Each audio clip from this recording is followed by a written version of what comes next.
तो पश्चिम एशिया एक बार फिर से बारूद की आग में झुलसने लगा है। ट्रंप की मनाही के बाद भी ईरान और इजरायल ने एक दूसरे पर मिसाइल अटैक किया है। ईरान ने जहां सीज फायर हनन का आरोप लगाया, वहीं इजरायल ने दावा किया कि उसने ईरान के सैन्य ठिकानों पर हमले किए हैं। वहीं ट्रंप ने ट्रुथ सोशल पोस्ट में ईरान और इजरायल दोनों को फौरन युद्ध बंद करने को कहा है। इधर भारत ने बिगड़े हालात पर एडवाइजरी जारी की है। भारतीयों को फौरन ईरान छोड़ने के लिए भी कहा गया है। तो इस बड़ी खबर पर डिटेल्स के साथ अब हमारे साथ जुड़ गए हैं वरिष्ठ सहयोगी लक्ष्मण रॉय। तो लक्ष्मण जी, एक बार फिर से युद्ध की आग भड़कती हुई दिखाई दे रही है वेस्ट एशिया में।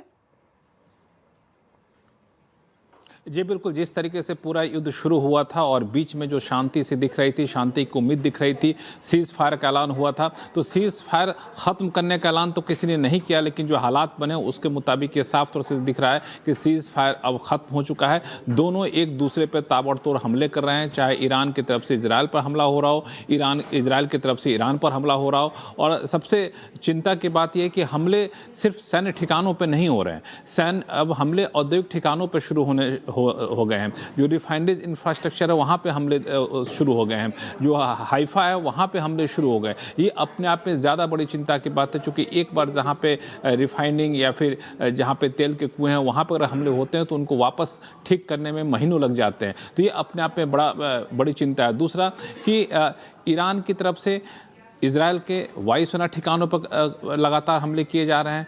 ईरान का कहना है कि हमारे ऊपर पहले हमला किया गया, इसी कारण हम हमला कर रहे हैं। उधर से इजराइल की तरफ से लगातार हमले ईरान के ऊपर किए जा रहे हैं। ईरान के जो शहर हैं तेहरान, इसके अलावा दूसरे जो ठिकाने हैं वहाँ पे हमले किए जा रहे हैं। और इन हमलों के बीच में एक जो सबसे बड़ी बात निकल कर सामने आई है कि हूती ने भी वहाँ मोर्चा खोल दिया है, और हूती भी ने भी लाल सागर में साफ तौर से ऐलान कर दिया है कि जो भी इजराइल के जो शिप होंगे उसको वहाँ से नहीं गुजरने दिया जाएगा। तो अब तक ये सारा मामला स्टेट ऑफ हॉर्मुज तक लगा हुआ था, अब ये हूती रेड सी तक वहाँ पहुँच रहे हैं। तो ये अब तरह से कैसे ये पूरी लड़ाई और ज़्यादा बढ़ती जा रही है। और शायद यही वजह है कि कुछ देर पहले ही अमेरिकी राष्ट्रपति ट्रंप ने कड़ा बयान दिया है ट्रूथ सोशल पे और कहा कि दोनों पक्ष, ईरान और इजरायल, दोनों पक्ष तुरंत अपने हमले को रोके। लेकिन ये ट्रंप की अपील कितनी कारगर हो पाएगी कहना मुश्किल है, लेकिन हमले काफ़ी तेज हो गए हैं। सीज फायर से पहले वाले जो हालात थे कमोबेश उसी हालात पे पूरा खाड़ी का क्षेत्र पहुंच चुका है।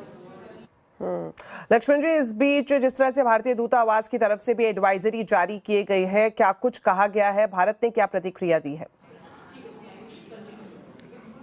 देखिए, भारत ने इस पूरे क्षेत्र में वापस से तनाव बढ़ने को लेकर काफ़ी चिंता जताई है, सभी पक्षों से संयम रखने को कहा है। लेकिन भारत की सबसे बड़ी चिंता ये है कि जो भारतीय लोग हैं उनको कैसे सुरक्षित रखा जाए। इसके लिए जो भारतीय वहाँ पे हैं, ईरान में हैं, उनको तुरंत कहा गया है कि वहाँ से निकलिए। जो ईरान जाने की तैयारी कर रहे थे उनको ट्रैवल एडवाइजरी जारी किया गया है कि आप वहाँ पर नहीं जाइए। तो ये तो डिप्लोमेटिक स्तर पर भारत अपना कदम उठा रहा है, लेकिन भारत जो चीज़ें अभी तक औपचारिक तौर पर नहीं कहा, लेकिन जिसकी तैयारी अब लंबे समय के लिए कर रहा है वो ये कि अब स्टेट ऑफ हॉर्मुज जैसे क्षेत्र लंबे समय तक बंद रहने की संभावना फिर से दिख रही है। तो ऐसे में हमारा स्टेट ऑफ हॉर्मुज के अलावा दूसरे स्रोत से जो हमें कच्चा तेल लाना है, जो गैस लाना है, उसकी उपलब्धता कैसे बढ़ाई जाए, तो इसकी भी तैयारी में भारत जुटा हुआ है। और ये मुझे लगता है कि भारत इस पर काफ़ी पैनी नज़र रखे हुए है।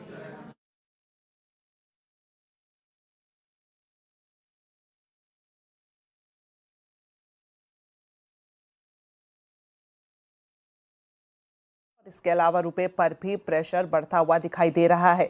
दूसरी तरफ मजबूत डॉलर और बढ़ती अनिश्चितता के बीच सोना चांदी समेत पूरे मेटल पैक पर दबाव भी दिखाई दे रहा है। आखिर कमोडिटी बाजार में कब तक ये बड़ी हलचल देखने को मिल सकती है, इसकी डिटेल ले लेते हैं। अब सीधा हमारे साथ जुड़ गई हैं कमोडिटी एडिटर मनीषा गुप्ता। मनीषा जी, आपसे जानना चाहेंगे, जिस तरह से हम देख रहे हैं एक बार काफी हलचल दिख रही है कच्चे तेल में, कब तक रुकने का अनुमान है? आउटलुक आगे का कैसा दिख रहा है? जोरदार तेजी के साथ कच्चे तेल में अब फिर से यहां पर बढ़त हमने बनते हुए देखी है। 4 से 5% की तेजी आज एशियन और यूरोपियन मार्केट्स में इसलिए बनती हुई नजर आई है कि ईरान और इजराइल के बीच में यहां पर चिंताएं या कॉन्फ्लिक्ट फिर से बढ़ता हुआ नजर आया है।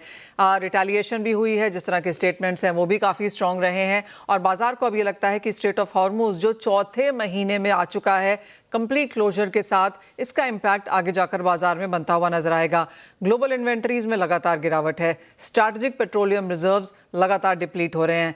11 मिलियन बैरल प्रति डे की जो प्रोडक्शन है वो ब्लॉकेट के पीछे है, यानी कि वो बाजार में आ ही नहीं पा रही है।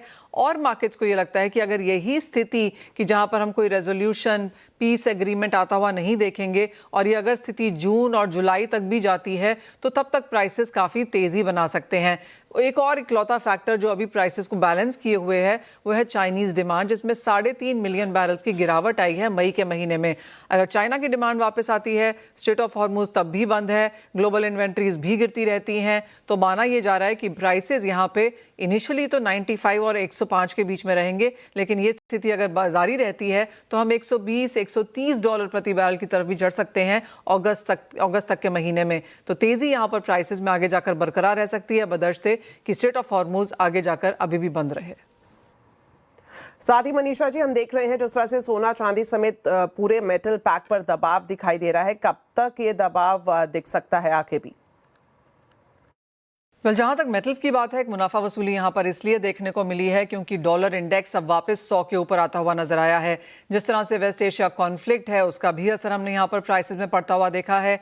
कच्चे तेल के प्राइसेस में रिबाउंड है और ये वापस से घूम के $100 के आसपास जाने लगा है, यानी कि इन्फ्लेशन की चिंताएं फिर से बाजार देख रहा है। और तीसरी बड़ी बात यहां पर इस चीज को लेकर है कि यूएस का जो non farm payroll data Friday को आया वो एक्सपेक्टेशन से काफ़ी बेहतर था और उस वजह से अब 70% की प्रोबेबिलिटी बन चुकी है कि एक इंटरेस्ट रेट हाइक हम यूएस की तरफ से दिसंबर के महीने में शायद आता हुआ देखेंगे। तो इन सारे फैक्टर्स का असर हमने मेटल्स पे आता हुआ देखा। अगर सोने चांदी की बात की जाए तो सोना पिछले एक हफ्ते में 5% गिर चुका है, चांदी 10% की गिरावट दिखा चुकी है और आज सभी टाइम जोन्स में हमने यहाँ पर सोने और चांदी में इंपॉर्टेंट साइकोलॉजिकल लेवल्स फिर से टूटते हुए देखे। और ये सिर्फ सोने चांदी तक सीमित नहीं है, कॉपर पिछले हफ्ते में 4% गिरा है, एल्यूमिनियम अपने 4 साल के हाई से गिर चुका है, जिंक जो 4 साल के हाईज पे था वहां से 3 से 4% की गिरावट इन मेटल्स में भी देखने को मिली है और बाजार को लगता है कि आने वाले कुछ समय में और 4 से 5% की गिरावट इन सभी मेटल्स में दर्ज हो सकती है। जी शुक्रिया मनीषा जी इस पूरे एनालिसिस के लिए। इस बीच आपको मार्केट का पूरा हाल भी बता देते हैं। खराब ग्लोबल संकेतों से आज बाजार में काफी प्रेशर दिखाई दिया। बाजार में चौतरफा बिकवाली हावी दिखी।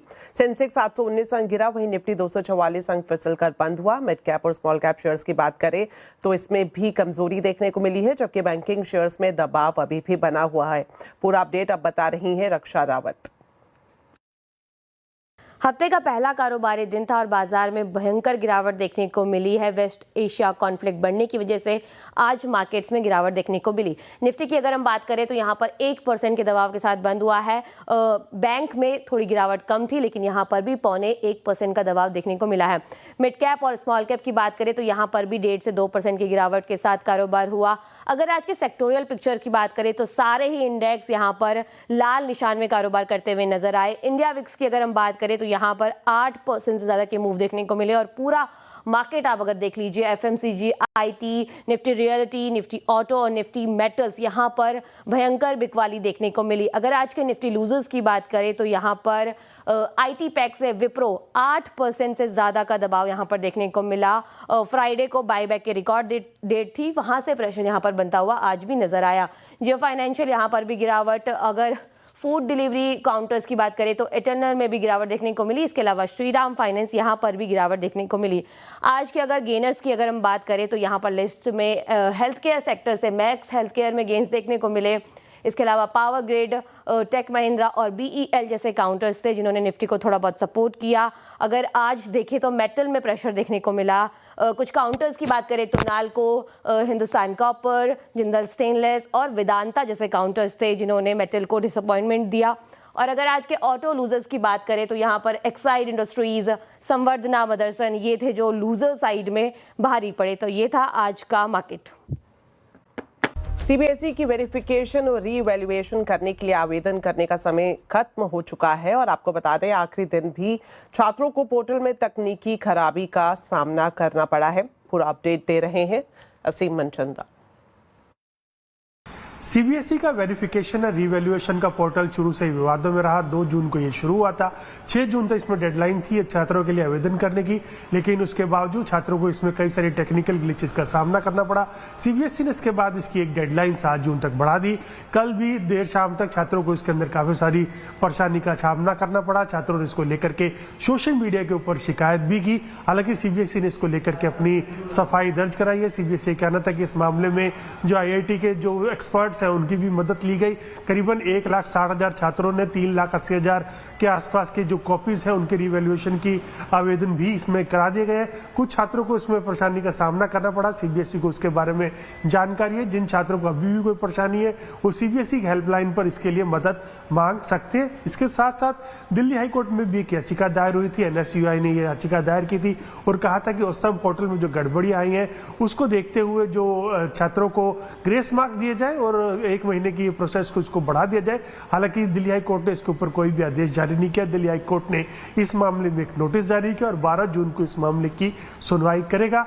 सीबीएसई को लेकर के सुप्रीम कोर्ट में भी एक याचिका हुई। गल्फ देशों के अंदर करीबन ऐसे 1000 छात्रों थे जिनके की अभी भी नंबर्स अभी तक नहीं दिए गए, तो एक छात्र ने इसको लेकर के एक पिटीशन दाखिल की थी। जो सुप्रीम कोर्ट है उसने सीबीएसई को 12 जून तक इस पूरी प्रोसेस का हल करने के निर्देश उनको दिए हैं। तो अब देखना होगा सीबीएसई इसको लेकर के किस तरह से आगे बढ़ती है। चलिए बढ़ते आगे और आपको बता दें आज दिल्ली में विपक्षी दलों की इंडिया गठबंधन की बैठक हुई। इसमें सोनिया गांधी, मल्लिकार्जुन खड़गे, राहुल गांधी, ममता बनर्जी, अखिलेश यादव और तेजस्वी यादव के अलावा कई और विपक्षी दलों के नेता शामिल हुए। हालांकि इंडिया गठबंधन की इस बैठक में आम आदमी पार्टी और डीएमके शामिल नहीं हुए। करीब 2 घंटे से ज्यादा चली इस बैठक में मल्लिकार्जुन खड़गे ने साझा प्रेस कॉन्फ्रेंस करते हुए कहा कि इस बैठक में 25 दलों के नेता शामिल हुए। बैठक में 5 मुद्दों पर सहमति बनी है। पूरी खबर बता रहे हैं संवाददाता अरुण सिंह।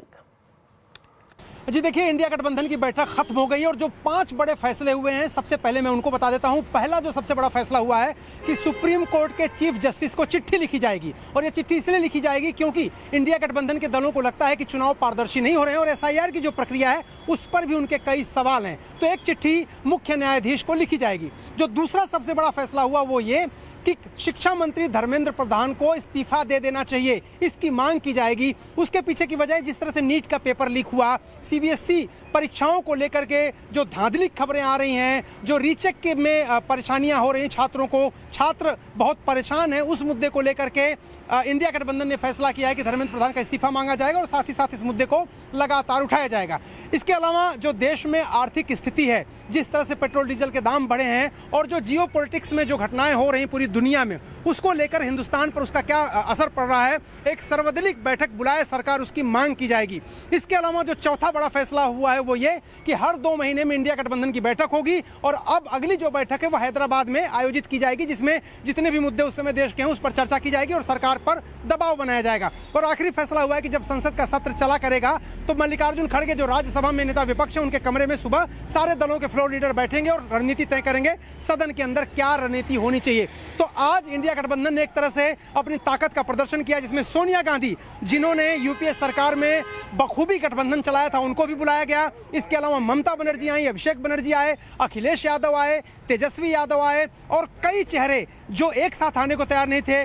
पीडीपी प्रमुख जो महबूबा मुफ्ती हैं और एनसी के जो कश्मीर के मुख्यमंत्री हैं जम्मू कश्मीर के उमर अब्दुल्ला, वो भी आए। लेफ्ट पार्टियां भले ही कांग्रेस से नाराज चल रही हैं, कई सवाल पूछ रही हैं, लेकिन उनके भी प्रतिनिधि यहां पर आए। हालांकि डीएमके नहीं आई, कांग्रेस पर आरोप लगा करके, और उसको लेकर के दिन में पूरे दिल्ली में पोस्टर भी लगाए गए थे अज्ञात लोगों द्वारा कि किस तरह से कांग्रेस अपने सहयोगियों को धोखा देती है, उनका आरोप था। लेकिन आज की बैठक में एकजुटता का संदेश देने की जो कांग्रेस की कोशिश थी, कांग्रेस ये दावा कर रही कि वो कामयाब रही। सोनिया गांधी आई, ममता बनर्जी उनसे बात करती दिखी, राहुल गांधी के साथ अखिलेश यादव बात करते दिखे। उत्तर प्रदेश में चुनाव है विधानसभा का, दोनों की केमिस्ट्री दिखाई दी।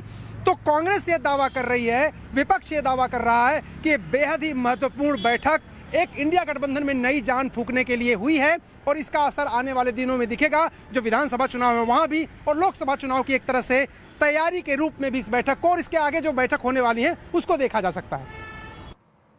चलिए अब आपको बताते हैं आज के आवाज अड्डा के टॉपिक के बारे में। आज हम आवाज अड्डा में चर्चा कर रहे हैं फिर भिड़े इजराइल ईरान टूटा युद्ध विराम। जरूर देखिए शाम 7:57 पर सिर्फ CNBC आवाज पर। तो इसी के साथ फिलहाल इस बुलेटिन में इतना ही। आप खबरों पर अपडेट रहें, CNBC आवाज से जुड़े रहें हमारे सोशल मीडिया हैंडल्स के जरिए। नमस्कार।